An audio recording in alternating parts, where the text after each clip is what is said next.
வணக்கம். இந்த நாளில் சின்ன சின்ன வெளிச்சங்களில் இன்னொரு புதிய சிந்தனையை தெரிந்து கொள்வோம். அறிவினால் ஆகுவதுண்டோ பிறிதின் நோய் தன்னோய் போல் போற்றாக்கடை என்கிற திருக்குறளை நாம் எல்லோரும் அறிந்திருக்கிறோம். எனக்கு மிகவும் பிடித்த திருக்குறள்களில் இதுவும் ஒன்று.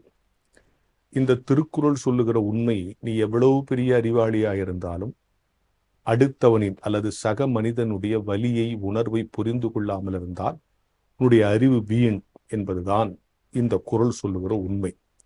அறிவு என்பது படித்து பட்டங்கள் வாங்கி கொண்டு நம் பேருக்கு பின்னால் நிறைய டிகிரிகளை போட்டுக் கொள்வது, அறிவார்ந்த விஷயங்களை பேசுகிறோம், அறிவை சேகரித்து வைத்துக் கொள்கிறோம், எல்லா விஷயங்களும் எனக்கு தெரியும், அப்டேட்டாக இருக்கிறோம் என்பது அல்ல. சக மனிதனுடைய உணர்வை புரிந்து கொள்வதுதான் அறிவிலேயே சிறந்த அறிவு. நீ எல்லா அறிவும் பெற்றிருந்தாலும் இந்த அறிவை பெறவில்லை என்று சொன்னால் அதனால் ஒரு பயனும் இல்லை என்று வள்ளுவர் சொல்லுகிறார். இதற்கு இணையான ஒரு கதையை உங்களுக்கு சொல்லுகிறேன். தி. ஜானகிராமன் எழுதிய அருமையான ஒரு கதை. ஒரு பெரிய லாயர் இருக்கார். அவர் பெரிய நல்ல பிரில்லியன்ட் லாயர். அவர் வீட்டில் அவங்க மகனுக்கு திருமணம் நடக்குது. பெரிய பணக்கார இல்லையா, எல்லா அந்த ஊரில் இருக்கிற எல்லா செல்வந்தர்களுக்கும் அழைப்பு கொடுத்துருக்காரு. எல்லாரும் வந்திருக்காங்க. பணக்காரர்கள் தங்கள் திருமணத்துக்கு இன்னென்னலாம் வரணும்னு முடிவு பண்ணுவாங்க. முடிவு பண்ணாதான் நம்ம ஸ்டேட்டஸ் இது. சில பேர் இந்தந்த கல்யாணத்துக்கெல்லாம் நம்ம போயிடணும், போனாதான் நம்ம ஸ்டேட்டஸ் இது. அவங்க கூப்பிடுறவனும் ஒரு கௌரவத்துக்கு, போறவனும் ஒரு கௌரவத்துக்கு போற கல்யாணங்கள்லாம் நம்ம இன்னைக்கு பார்த்துருக்கோம் இல்லையா. இவங்க அவங்க கல்யாணத்துக்கு போறவங்க பெருமையா சில பேர் சொல்லுவோம். இவங்கெல்லாம் என் கல்யாணத்துக்கு வந்தாங்கிறத சில பேர் பெருமையா சொல்லுவோம். இது ஊருங்க, இது வேறு ஏரியா.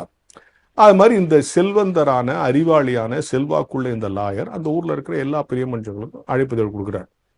எல்லாரும் வராங்க. வந்தோடனே அந்த பந்தியில அப்படி பந்தி விசாரிக்கிறதுன்னு சொல்லுவாங்கல்ல, அதாவது நம்ம கல்யாணத்துக்கு அழைச்சிட்டு சாப்பிடும்போது அப்படி நடந்து போகணும். நல்லா இருக்குங்களா, தேங்க்யூ தேங்க்யூ தேங்க்யூ, சாப்பிடும் வந்துட்டீங்க, அதாவது நான் கூப்பிட்டேன், வந்ததுக்கும் எங்கள் உணவில் கலந்து கொண்டதும் தேங்க்யூன்னு பந்தி விசாரிப்பு. அந்த செல்வந்தர் என்ன பண்றாரு, அதே மாதிரி தன்னுடைய கல்யாணத்துக்கு யார் யாரெல்லாம் வந்திருக்காங்க பார்த்தா எல்லாம் பெரிய பெரிய ஜட்ஜு, தாசில்தார், அவர் இவர் எல்லாம் உட்காந்துருக்காங்க. இவருக்கு ஒரு பெருமிதமா இருக்கு. ஏன்னா தன் தகுதிக்கு நிலையானவங்க எல்லாம் அந்த கல்யாணத்துக்கு வந்திருக்கிறாங்க. அப்படியே பார்த்துக்கிட்டே வந்தா திடீர்னு ஒரு ரோல ஒரு ஆளு ஒரு தாடி கீடிலாம் வச்சு அழுக்கா ஒரு அந்த ஒரு மோசமா இருக்கான். ஒரு பிச்சைக்காரனா, ஒரு பரதேசியோ, அந்த கதையை பேரே பரதேசி வந்தான் தான். ஒரு பரதேசமா இருக்கான். அவன் உட்காந்துருக்கான். சாப்பாடு போட்டாச்சு, அப்படி சாப்பிட போறான். உடனே இந்த லாயருக்கு ஐயோ எவ்வளோ பெரிய தகுதியானவங்களும் உட்காந்துருக்கான், இவன் வந்து உட்காந்துருக்கானே.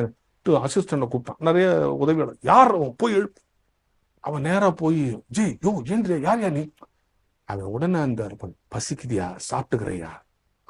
அவன் சொல்ல, நான் இதுக்கு தகுதியா அழைக்கப்படாத ஆள் தான், தகுதியில்லாத ஆள் தான், ஆனா இப்ப பசிக்குது, சாப்பிட்டுக்கிறேன்னு பிசைஞ்சிட்டான்.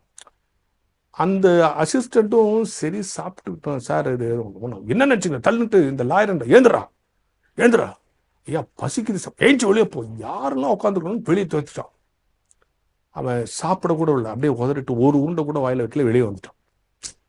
வெளியே வந்த பரதேசி அந்த லாயரை பார்த்து கத்துறான், டேய் பசிக்குதுன்னு சொன்ன என்ன சாப்பிட உள்ள இல்ல, சாப்பாட்டுல கையை வச்சு என்ன துரத்திட்டல, இன்னைக்கு சொல்றேன் கேள்வி, சரியா 30 நாள் என்னை நீ கூப்பிட்டு சாப்பாடு போடுவேன் அப்படின்னு சொல்லிட்டு கோத்துல சொல்லிட்டு போயிடறான்.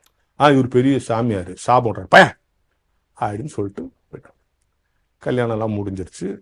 அன்று இரவு மாப்பிள்ளை கிப்பிள்ள எல்லாம் உட்காந்து பேசிட்டு இருக்கும்போது, மாப்பிள்ளை நான் வந்து பாத்ரூம் போயிட்டு வரேன்னு போறாரு. பின்னால போறாரு, ஒரு பாம்போ ஏதோ கடிச்சு மயக்கடிச்சு விழுந்துடுறாரு. உடனே ஐயோ மாப்பிள்ளை மயக்கடிச்சு விட்டாரு. உடனே எல்லாம் கூப்பிட்டு எல்லாம் பட்டு ட்ரீட்மெண்ட்லாம் கொடுத்து 2-3 நாள் ட்ரீட்மெண்ட் கொடுக்குறோம். மாப்பிள்ளை செத்து போயிட்டார். ஒரு 30 நாள் கழிச்சு அந்த நடைமுறைப்படி காரியம் நடக்குது. எல்லாரும் திருப்பி கூப்பிட்டு சாப்பாடு போட்டுட்டு இருக்கணும். அந்த பரதேசி வந்து நிற்கிறான். இந்த வழக்கறிஞருக்கு அப்படியே பார்த்தோன்னு அதிர்ச்சி ஆயிடுச்சு. டே வாடா, அன்னைக்கு சொன்ன இதே மாதிரி ஆயிடுச்சா, வாடா சாப்பிட்றான் சாப்பிட்றான் சொன்னாலாம் 30 நாள் என்னை கூப்பிட்டு சாப்பாடு போடுவேன், சாப்பாடு போடுறான். அந்த பரதேசிக்கு அதெல்லாம் தெரியல. அன்னைக்கு ஏதோ கோவத்தில் செத்துட்டு போனான். அப்புறம் தான் அவன் உள்ள கூப்பிட்டு வாடா நீ உட்காந்து சாப்பிட்றான் போது, சாப்பிட உட்காந்த பிறகு தான் அவனுக்கு தெரியுது அந்த வீட்டில் வந்து ஒரு துக்கம் நடந்து போச்சு, அதனுடைய தொடர்பை தான் இந்த சாப்பாடு, அதான் நம்ம சாப்பிட வந்திருக்கோம். அவன் சொல்றான், ஐயோ நான் அப்படி நினைச்சு சொல்லலையா, நான் பெரிய ஒன்றும் ஞானிலாம் இல்லையா, ஏதோ கோவத்துல பசியில சொல்லிட்டையா அப்படின்னு சொல்லிட்டு அவன் லாயர் பார்த்து சொன்னான், யோ வக்கீல், நீ பெரிய அறிவாளியா, பெரிய அறிவாளியா, இவ்வளோ பெரிய அறிவாளியா, ஆனா அவ்வளோ அறிவுன்னு தானே அப்படி அடுத்தவனுடைய பசியை நீ புரிஞ்சுக்கலையா, அடுத்தவனுடைய கஷ்டத்தை புரிஞ்சுக்கிறது தான் உண்மையான அறிவு அப்படின்னு அந்த கதை முடியும். சொல்லுவாங்க, சிமெண்ட் இருக்குல்ல, இந்த சிமெண்ட்டை வச்சுதான் கட்டடம் கட்டுறோம். வெறும் சிமெண்ட்டை வச்சு கட்டடம் கட்ட முடியாது இல்லையா? அதுல கொஞ்சம் தண்ணி கலக்கிறோம். தண்ணி கலந்தோன்னா அது அப்படியே கெட்டியா அது ஒரு ஸ்ட்ராங்கா கட்டத்தாகுது. வெறும் அறிவில் அன்பு இரக்கம் என்கிற தண்ணீர் கொஞ்சம் கலந்து பார், அது ரொம்ப நல்லா இருக்கும். அடுத்தவனுடைய உணர்வை புரிந்து கொள்வதுதான் மிகச்சிறந்த அறிவு. இப்பொழுது போய் அந்த குறளை படித்து பாருங்கள், புரியும். அறிவு என்பது பட்டங்கள் அல்ல, பதவிகள் அல்ல, பிரம்மாண்டங்கள் அல்ல, செல்வாக்கு அல்ல, செல்வம் அல்ல, சக மனிதன் மீதான இரக்கம் என்கிற ஞான வெளிச்சத்தோடு இந்த நாளை தொடங்குவோம்.